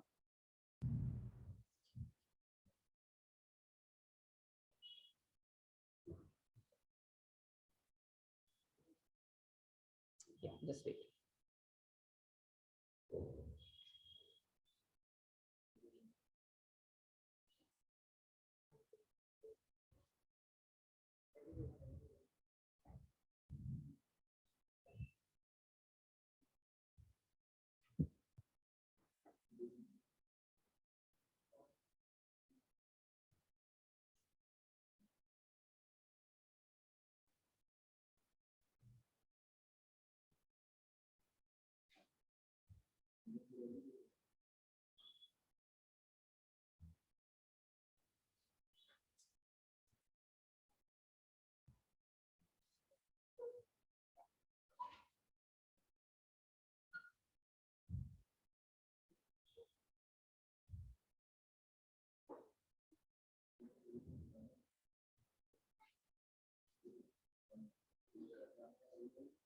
ओके, चलिए यहाँ पे देखना आप और आप फिगर आउट करना कि अगर आप सही डायरेक्शन में जा रहे थे या फिर आपने प्रॉपर बनाया नहीं।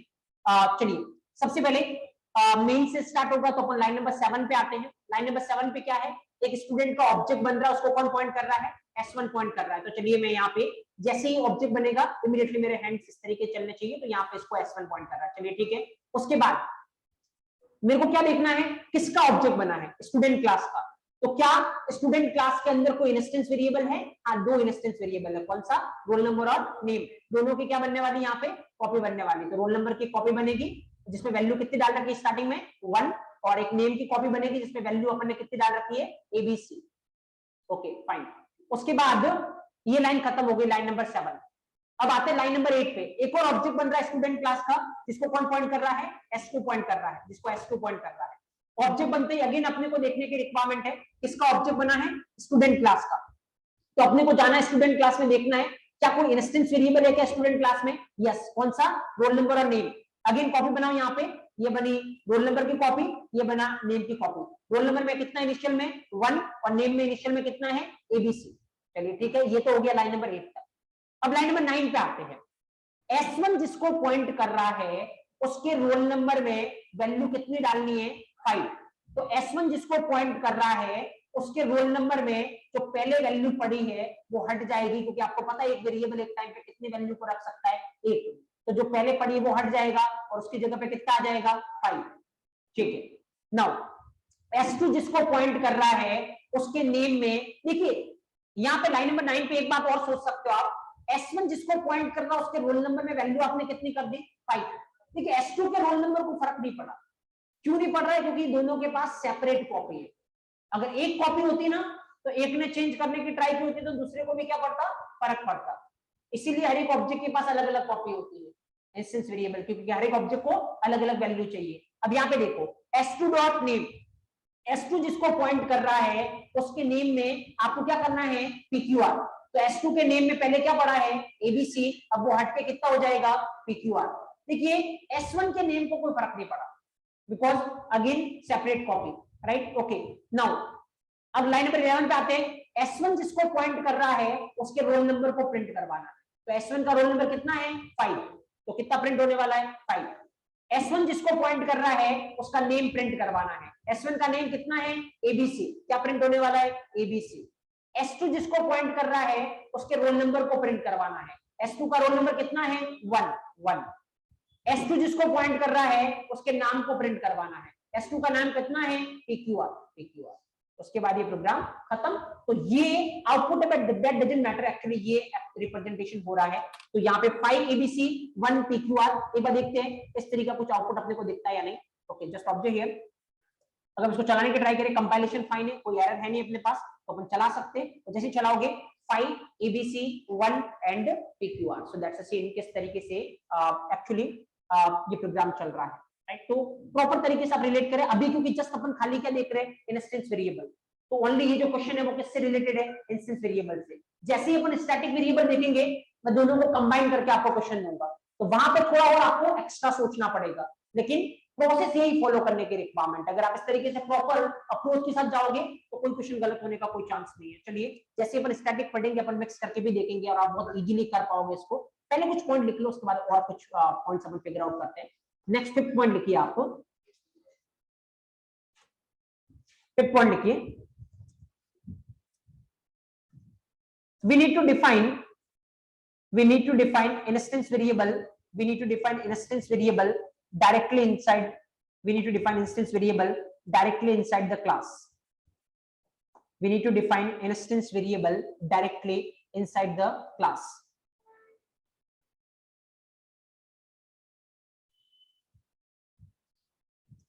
Number 6, we can access instance variable, we can access instance variable by using, we can access instance variable by using object reference variable,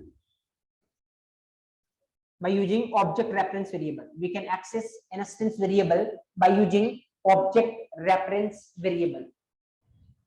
ठीक है, टोटल 6 पॉइंट अभी अपन ने देखे, अभी कुछ और पॉइंट देखेंगे और हर एक पॉइंट पे जब अपन स्टैटिक पढ़ेंगे तो उसको कंट्रास्ट करेंगे।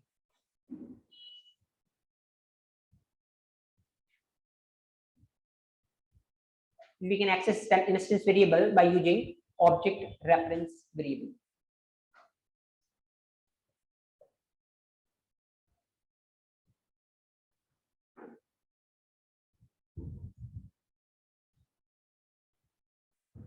Okay, then do one thing, just लिख लो इस एग्जांपल को अभी, ताकि थोड़ा इनिशियल आपको थोड़ा फ्लो पता चलेगा, थोड़ा और कंफर्टेबल फील करोगे। उसके बाद मैं आपको बताऊंगा कि एग्जैक्टली कैसे चलाना है, क्या इंस्टॉल करना है आपको सिस्टम में, और तो फिर आप डायरेक्ट टाइप भी कर सकते हो, आपको नोटबुक में लिखने की रिक्वायरमेंट नहीं है। लेकिन फिलहाल के लिए 2-4 प्रोग्राम स्टार्टिंग का आप लिख लो, सो दैट आपको थोड़ा आइडिया लगे।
ओके फाइन, इवन आप ये भी मेंशन कर सकते हो साथ में डायग्राम भी और आउटपुट भी।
ओके फाइन, आई बिलीव लिख लिया होगा आपने।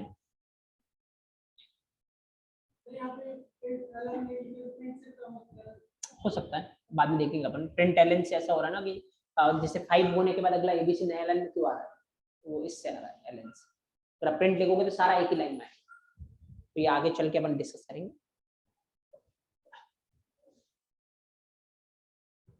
इन वाले को डाउट है वीएस कोड यूज करना मैंडेटरी है क्या? मैं जैसा मैंने आपको बोला है आगे चल के मैं आपको बताऊंगा। अभी आपको वीएस कोड करना है क्या इंस्टॉल करना है अभी इस पे नहीं सोचना है।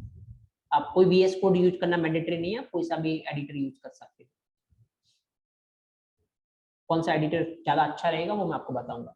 तो अभी 1-2 दिन पहले ऑब्जर्व करिए, उसके बाद मैं आपको एक एक पॉइंट बताऊंगा। ओके नेक्स्ट, जस्ट चलो मैं थोड़ा सा स्लाइड सा चेंज करता हूँ, आप मेरे को बताना कि अगर वो चेंज करेंगे तो फिर आउटपुट पे कुछ इम्पैक्ट होगा या नहीं। चलिए चेंज में क्या करता हूँ, यहाँ पे जैसे मान लो ये जो s2 डॉट नेम है, राइट, इसको मैं कर देता हूँ नेम इक्वल टू pqr।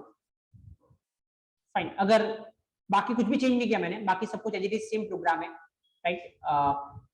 आपको बताने की रिक्वायरमेंट है कि इससे क्या इम्पैक्ट होगा, मतलब आउटपुट क्या होगा। अब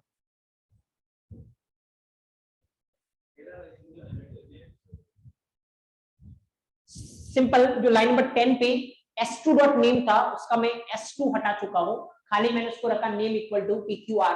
और आपसे मैं पूछ रहा हूँ कि इस प्रोग्राम के आउटपुट पे कुछ इम्पैक्ट आएगा या फिर सेम ही रहने वाला। ऑब्वियसली ऑलरेडी अपन पढ़ चुके हैं क्या होने वाला, यहाँ पे एरर आएगी, क्योंकि जैसे ही ये लाइन नंबर 10 पे आएगा नेम दिखेगा किसका नाम, देयर इज अ कंफ्यूजन, क्योंकि इंस्टेंस वेरिएबल को एक्सेस करना है तो कंपलसरी किसके साथ करना पड़ेगा, रेफरेंस वेरिएबल के साथ। लेकिन इसके साथ अपन ने रेफरेंस वेरिएबल अटैच नहीं किया, ऑब्वियसली क्या आने वाली एरर, क्योंकि यहाँ पे देखो ना आप, जब आपके पास 2 ऑब्जेक्ट है तो किसका नाम, पहले वाले का नाम चेंज करना है या दूसरे वाले का नाम चेंज करना है, there is no clarity. And यहाँ पे जैसे क्लैरिटी है, किसका रोल नंबर चेंज करना है, S1 जिसको पॉइंट कर रहा है उसका, तो दैट्स फाइन।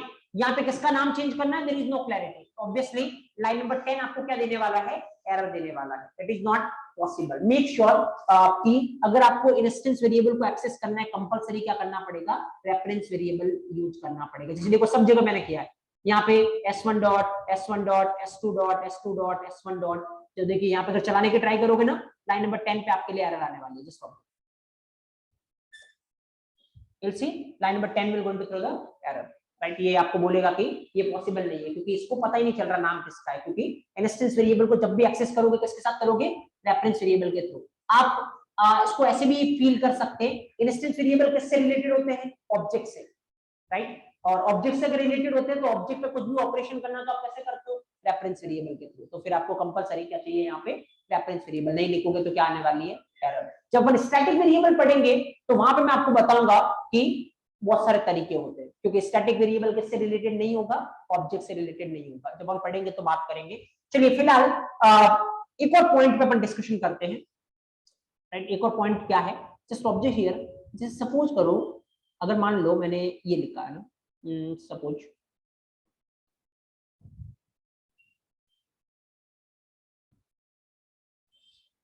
मान मैं लिखा s1 dot roll number equal to 100, right. और यहाँ पे मैं प्रिंट करवा रहा हूँ s1 डॉट रोल नंबर, ठीक है।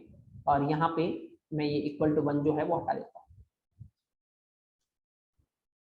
एक ही अभी अपन रखते हैं क्या, इंस्टेंस वेरिएबल। इस वाले में कितने इंस्टेंस वेरिएबल है, एक ही इंस्टेंस वेरिएबल है, कौन सा, रोल नंबर। ऑब्वियसली ऐसा हो सकता है, ऐसा भी हो सकता है कि एक भी इंस्टेंस वेरिएबल नहीं हो, ऐसा कोई जरूरी तो है नहीं कि इंस्टेंस वेरिएबल होगा ही। तो यहाँ पे अपने पास एक इंस्टेंस वेरिएबल है, कौन सा, रोल नंबर। मेरा क्वेश्चन आपसे ये है कि इस वाले प्रोग्राम का आउटपुट अभी क्या होगा फिलहाल।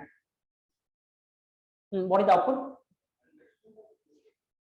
ओके, तो यहाँ पे अगर आप करने की ट्राई करोगे, अभी तो आपको आउटपुट क्या दिख रहा होगा, 100 दिख रहा होगा, कोई डाउट नहीं है, 100 आ भी रहा होगा इसका आउटपुट अगर आप चलाओगे तो। एक बार मैं इसको क्लियर करता हूँ और अपन चलाते हैं यहाँ पे।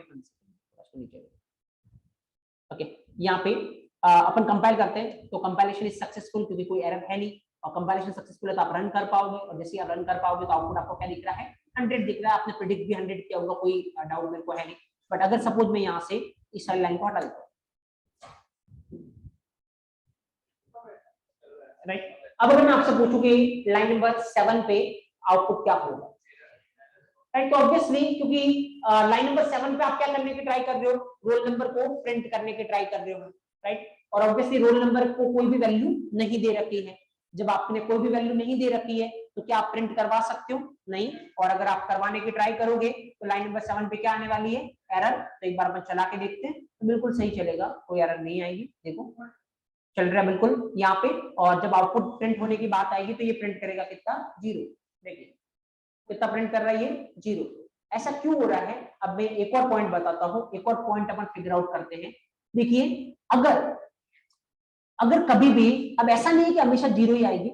जैसे सपोज करो कि अब वैसे ये प्रिमिटिव डेटा टाइप, कल मैंने बताया था कितने तरीके के होते हैं, 8 तरीके के प्रिमिटिव डेटा टाइप होते हैं, राइट।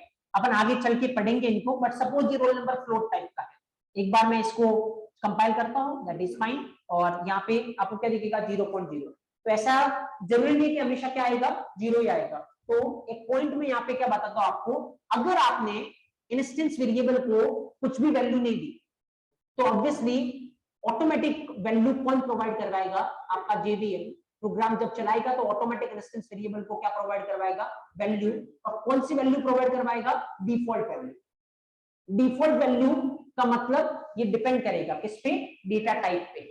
कौन सा डेटा टाइप है उसके अकॉर्डिंग क्या होने वाला है, वैल्यू अलग अलग होने वाली है डिफॉल्ट। जैसे अब मैं फॉर एग्जांपल आपको बताता हूं कि यहाँ पे कल अपन ने पढ़ा था टोटल कितने प्रिमिटिव डेटा टाइप होते हैं, 8। एक बार अगर अपन वापस से लिखे उन 8 तरीके के प्रिमिटिव डेटा टाइप को, तो फिर ऐसा कुछ था, बाइट था, शॉर्ट था, इंट था एंड लॉन्ग था, राइट। ओके, उसके अलावा दो और थे, कौन से, फ्लोट एंड डबल।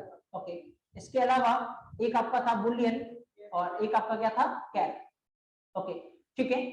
ये अगर चारों है, बाइट है, शॉर्ट है, इंट है या लॉन्ग है, तो इनकी डिफॉल्ट वैल्यू कितनी होती है, 0। तो अभी इंट था तो 0 था।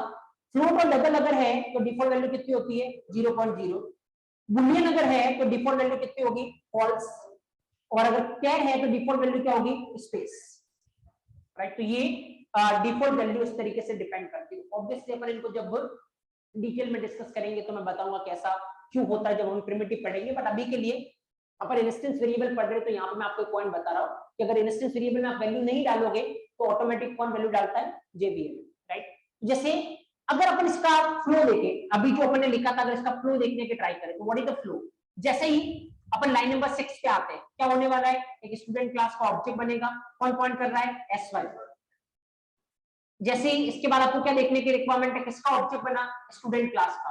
आपको किसके अंदर जाना है, स्टूडेंट क्लास के अंदर, देखना है कोई इंस्टेंस वेरिएबल है क्या, यस। कौन सा है, रोल नंबर। तो ऑब्वियसली उसकी कॉपी बनने वाली है, ये बनी कॉपी। वैल्यू क्या जाएगी, आपने कोई वैल्यू दी है नहीं, तो ऑटोमेटिक जेवीएम क्या देगा, डिफॉल्ट वैल्यू। डेटा टाइप कौन सा है, इंट, तो इसकी डिफॉल्ट वैल्यू क्या होने वाली है, 0। तो ये हो गया रोल नंबर इक्वल टू 0। उसके बाद ये लाइन नंबर 6 क्या हो गई, खत्म। तो लाइन नंबर 7 पे आओ, S1 dot roll number. S1 जिसको पॉइंट कर रहा है उसका रोल नंबर की वैल्यू कितनी है, 0। इसीलिए जब अपन ने प्रिंट करवाया तो कितना प्रिंट हुआ, 0। और सपोज अगर मैंने मान लो, क्योंकि ये फ्लो इंपॉर्टेंट है एक्चुअली, अगर मान लो आपने ऐसा कर रखा होता, S1 dot roll number equal to 100, जैसे अपन ने ऐसा किया था तो कितना प्रिंट हुआ था, 100 प्रिंट हुआ था। एक बार इसको जानने की ट्राई करते हैं। देखिए यहाँ पे अगेन लाइन नंबर 6 पे आओ, क्या होगा, स्टूडेंट क्लास का एक ऑब्जेक्ट बन रहा है, कौन पॉइंट कर रहा है, S1 पॉइंट कर रहा है। ऑब्जेक्ट बनते ही आपको क्या देखना है, कौन सी क्लास का ऑब्जेक्ट बना, स्टूडेंट क्लास का। कंट्रोल कहां पे जाएगा, स्टूडेंट क्लास के अंदर। क्या कोई इंस्टेंस वेरिएबल है स्टूडेंट क्लास में? यस, कौन सा? Roll number. चलिए बनाते हैं अपन कॉपी। क्या रोल नंबर में आपने कोई वैल्यू दे रखी है? नहीं। तो जब आपने वैल्यू नहीं दे रखी तो जेवीएम क्या देगा? Default value. इंट की डिफॉल्ट वैल्यू कितनी होती है? 0। अब ये लाइन नंबर 6 हो गई खत्म। अब आते लाइन नंबर 7 के पास। S1 जिसको पॉइंट कर रहा है उसके रोल नंबर में कितनी वैल्यू डालनी है? 100। तो S1 जिसको पॉइंट कर रहा है उसके रोल नंबर में जो पहले पढ़ा था वो हट जाएगा और उसकी जगह कितना आ जाएगा?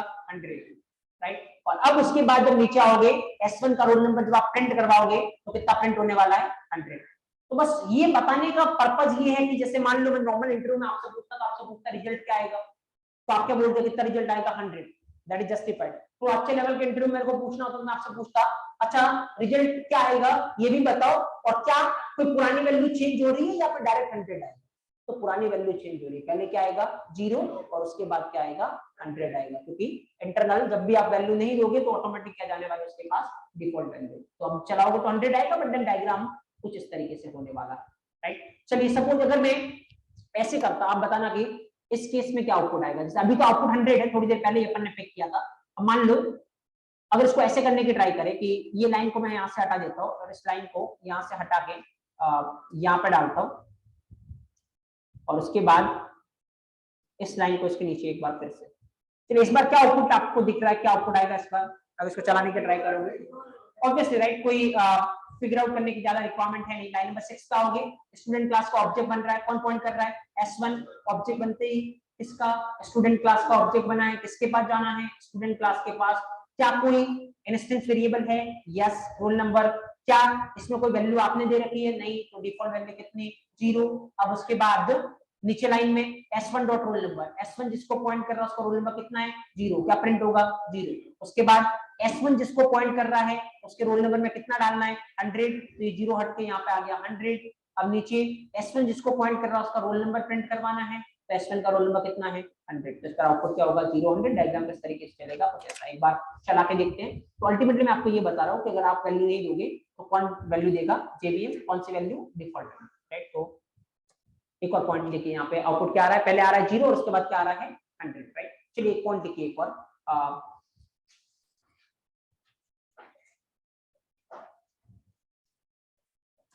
if we are not providing any value, if we are not providing any value to the instance variable, if we are not providing any value to the instance variable, then by default JVM will provide, by default JVM will provide default value. If you are not providing any value to the instance variable, then by default JVM will provide default value. Next line में इसी point में लिखना, default value will depends on the data type. Default value will depends on the data type. Default value will depends on the data type. And upon in data type को आगे detail में discuss करेंगे। अभी के लिए खाली just मैंने आपको नाम बताया कि टोटल 8 तरीके के प्रिमिटिव डेटा टाइप्स होते हैं।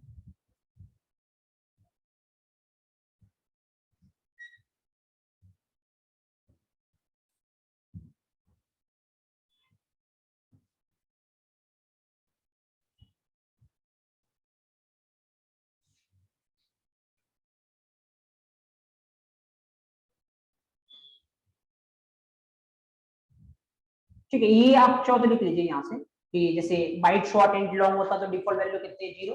फ्लोट डबल होता तो कितना है? 0.0। बूलियन है तो फॉल्स, क्या है तो स्पेस।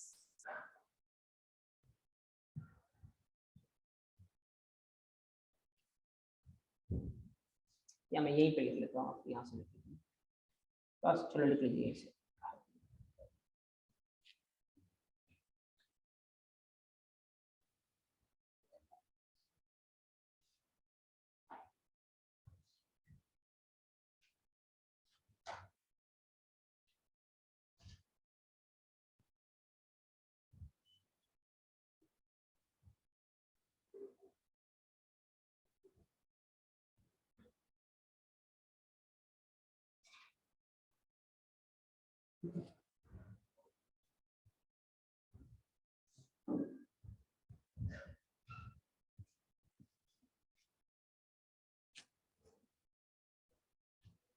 ठीक है, उसके बाद इवन आप ये एग्जांपल मेंशन कर लीजिए so that you will get it.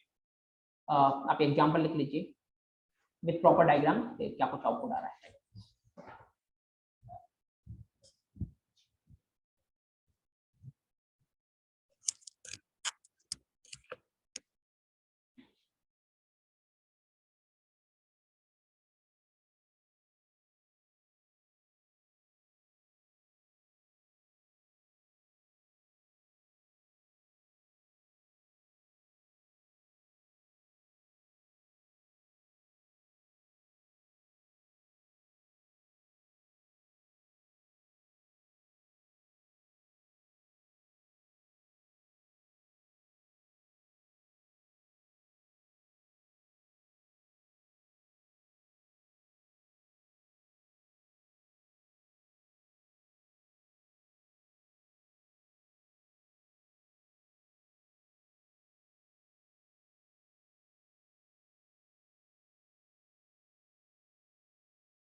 Okay, I believe लिख लिया होगा।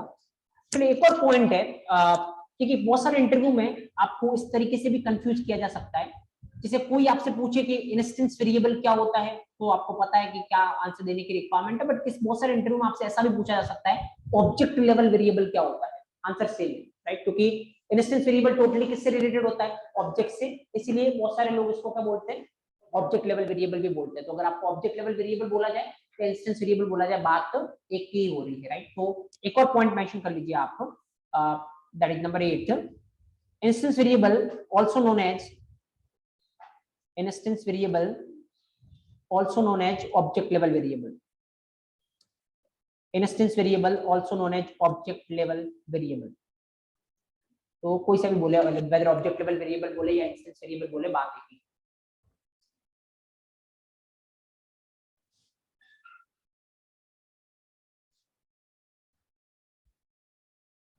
राइट, चलिए इससे पहले कि अपन आगे बढ़े, एक बार अपन आते वापस से मेन स्क्रीन पे, जहां से अपन ने समझना स्टार्ट किया था इंस्टेंस वेरिएबल को, और इतने सारे पॉइंट अपन ने फिगर आउट किए इंस्टेंस वेरिएबल के रिगार्डिंग। तो एक बार वापस से अपन इस स्क्रीन पे आते हैं और एक बार क्विकली रिकॉल करने की ट्राई करते हैं। चलिए मेरे साथ, सबसे पहला मैं आपसे क्वेश्चन फॉर्मेट में करते जाता हूं, आप खुद से रिकॉल करते जाना। पहला, कब बनाने की रिक्वायरमेंट है इंस्टेंस वेरिएबल, अगर वेरिएबल की वैल्यू ऑब्जेक्ट टू ऑब्जेक्ट क्या हो रही है, चेंज हो रही है, तो अपन कौन सा वेरिएबल बनाएंगे, इंस्टेंस। चलिए सेकंड पॉइंट, इंस्टेंस वेरिएबल हर एक ऑब्जेक्ट के लिए सेपरेट कॉपी क्रिएट होगी या सेम, हर एक ऑब्जेक्ट के लिए सेपरेट कॉपी क्रिएट होने वाली है। नंबर थर्ड, कब बनता है आपका इंस्टेंस वेरिएबल, जब आपका ऑब्जेक्ट क्रिएट होगा। कब डिस्ट्रॉय होगा, जब आपका ऑब्जेक्ट डिस्ट्रॉय होगा, मतलब स्कोप या लाइफ इसकी कितनी होती है, जितनी ऑब्जेक्ट की आपके स्कोप या लाइफ होगी। नंबर फोर्थ, कौन से मेमोरी एरिया में इंस्टेंस वेरिएबल स्टोर होता है, हीप एरिया में। नंबर फाइव, इंस्टेंस वेरिएबल की पोजीशन क्या होनी चाहिए, कहां पे लिखना है इसको, डायरेक्टली क्लास के अंदर। नंबर 6, अगर आपको इंस्टेंस वेरिएबल को एक्सेस करना है तो क्या तरीका आपके पास, reference variable, object reference variable के थ्रू आप क्या कर सकते हो, एक्सेस कर सकते हो, अदरवाइज क्या होने वाला है, कंफ्यूजन होने वाला है। नेक्स्ट, अगर आप कुछ भी वैल्यू नहीं दे रहे हो इंस्टेंस वेरिएबल में, तो कौन वैल्यू देगा? आपका जेवीएम। कौन सी वैल्यू देगा? Default value. किस पे डिपेंड करती है आपकी डिफॉल्ट वैल्यू? डेटा टाइप पे। एंड नंबर 8, वेदर आप इंस्टेंस वेरिएबल बोलो या ऑब्जेक्ट लेवल वेरिएबल बोलो, बात एक ही है, राइट? ओनली एक पॉइंट और बच रहा है इंस्टेंस वेरिएबल के रिगार्डिंग, उसके बाद आप बोल सकते हो कि किसी भी लेवल पे कोई ऐसा क्वेश्चन है नहीं जिसका आंसर आपके पास नहीं हो रिगार्डिंग इंस्टेंस वेरिएबल। लेकिन एक वो जो पॉइंट बच रहा है उसको समझने के लिए पहले आपको समझना पड़ेगा किसको? स्टैटिक वेरिएबल को। और जैसे ही अपन स्टैटिक वेरिएबल समझने की ट्राई करेंगे तो कितने पॉइंट आपने देखे? Total 8 point. इन पूरे 8 पॉइंट के साथ अपन कॉन्ट्रास्ट करने की ट्राई करेंगे। हर एक पॉइंट पे वो कॉन्ट्रास्ट होगा कि ये कुछ और बोल रहा है, वो कुछ और बोल रहा है। तो लास्ट में जाके फिर अपन जो सबसे इंपॉर्टेंट क्वेश्चन था अपन उस पर आने वाले हैं, दैट इज व्हाट इंस्टेंस और स्टैटिक में क्या डिफरेंस है। और वहां पे अपन डिस्कस करेंगे कि किस तरीके से आपको आंसर करना है जिससे अगला क्वेश्चन आपके पास आए नहीं इंटरव्यू में, राइट? चलिए, लेकिन फिलहाल अपने पास आई थिंक इतना टाइम है नहीं, तो फिर रोकते अपन सेशन को यहाँ पे। नेक्स्ट सेशन ऑब्वियसली कल नहीं होगा, कल संडे है, तो अगर अगले सेशन में अपन मिलेंगे मंडे को। तब तक आप प्रॉपर यहाँ तक आपको पता है, प्रॉपर आप इसके टच में रहना ताकि अपन स्टैटिक से अच्छे से रिलेट कर पाएंगे, right? So that's all from this session guys, then मिलते हैं अपन नेक्स्ट सेशन में ऑन मंडे। मीनवाइल रिकॉर्डिंग आपके पास आ जाएगी, अगर आपको वापस से री करना या फिर कुछ पोर्शन आपका मिस हो गया तो आप रिकॉर्डिंग से भी देख सकते हो, या अब तक कोई भी सेशन मिस हुआ आपका तो कल आपके पास टाइम रहेगा, प्रॉपर आप गो थ्रू कर सकते हो ताकि अगले आने वाले सेशन में आपको प्रॉब्लम नहीं हो, राइट? मीनवाइल आपको कुछ भी प्रॉब्लम हो आप इस नंबर पे कम्युनिकेट कर सकते हो। That's all guys, thank you so much, have a good day, thank you.